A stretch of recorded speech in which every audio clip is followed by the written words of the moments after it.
the panic attack management system is a bonus. It's a short audio file that I've created, and I created it for a specific client that occasionally would have panic attacks.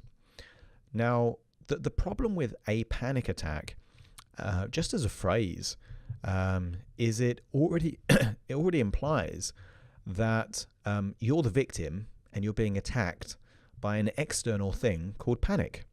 It's happening to you rather than with you. Now, I have my own definition of panic, which is that it is a severe form of anxiety. So my own frame of reference is that if on a scale of 1 to 10, anxiety is under 6, then I kind of call it apprehension. You know, it's quite a useful phrase for that level of anxiety, because it is anxiety, but it's manageable anxiety. If it's a 7 or 8, borderline 9, you can call it anxiety. Okay? And it's subjective, of course. This is a subjective unit of distress. So one person's 9 might be another person's 7. But in broad terms, I categorize it in this way. Panic is a level 9 or level 10 reaction of anxiety. So if it's that level, it tends to be panic. And at that point, you tend to have more input from the sympathetic nervous system, this communication between the hippocampus and the thalamus, which then pumps lots of neurotransmitters in the hope that it will be useful in some way. And the problem with that is that it tends to have an impact on what's actually happening in the body. You tend to breathe faster, very rapidly, and from the chest. Your heart rate tends to increase. And what can happen in certain individuals is because they're so focused on breathing, so they breathe very rapidly like this, then they forget to breathe out, you know, and then there's a belief system, an internal monologue that I can't breathe. And it's true in the moment, because just try for a couple of minutes to breathe very shallowly and only breathe in. Suddenly your lungs are full, but that oxygen is depleted, and then you're running out of oxygen, you know, and the key there is to breathe out. Also, if your heart's beating faster, then what can happen in a panic attack is that the person perceives it that I'm having a heart attack, or, you know, and then they perceive it as something very, very distressing. Now, the panic attack management system is really something to use, and I recommend that people keep it as an MP3 stored on their mobile device or something easily accessible. Very useful for people that have a fear of flying, for example, because they can then have this particular audio file. So if they are experiencing symptoms of anxiety, then rather than them perceiving that they're about to have a panic attack and that these are the early warning signs, which is not particularly useful because it can create a self-fulfilling prophecy, instead I use the metaphor of a wave. And if you look at this image here where you've got a school of dolphins, you know, kind of riding this wave, a wave is a useful way of thinking about anxiety, because nobody ever will or could have a permanent panic attack.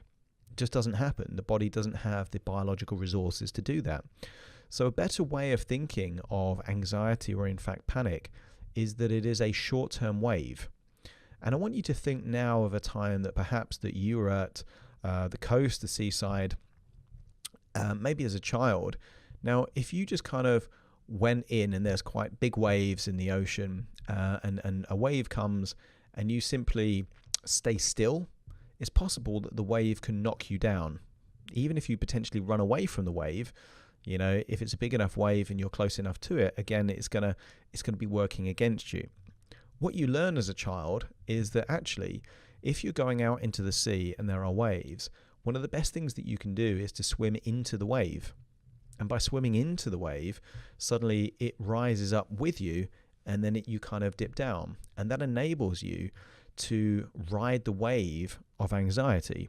And by riding the wave of anxiety, one, it has less impact. Secondly, you know, as all waves are temporary.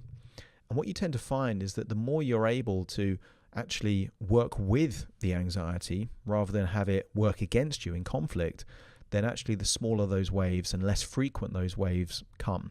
So this is operating at the metaphorical level, but also there are specific suggestions and phrases, ways of thinking, because typically what happens when someone has a panic attack is that they're doing something with their breathing unconsciously, so taking conscious control of the breathing, but also there's a lot happening very, very rapidly. When you experience panic, all that adrenaline means that you think incredibly quickly and you have all this internal self-talk. Now, this particular system enables you to control those thoughts, slow down the pace, reduce the volume, and actually make it much more manageable. And then you find that actually, not only you're riding this wave, but actually the wave is temporary. It's not going to last much longer. And if you've got even 3 or 4 cases, actual evidence that you can ride the wave of anxiety or panic, and it doesn't kill you, and it's not as traumatic as it would be, as if it's suddenly an unexpected kind of reaction, you can almost positively anticipate certain waves. Because for many people, there is very little difference between the symptoms of panic and those people that experience severe forms of excitement. What's happening at the neurological level and the biological level are very similar. What's different is how that's perceived. So one person's nightmare is another person's dream. One person's panic is another person's fun. So the key thing is by being able to ride the waves of anxiety and even panic, suddenly it means that they are more manageable, you're in more control, and the more you do it, the less frequent and the less intense those waves become.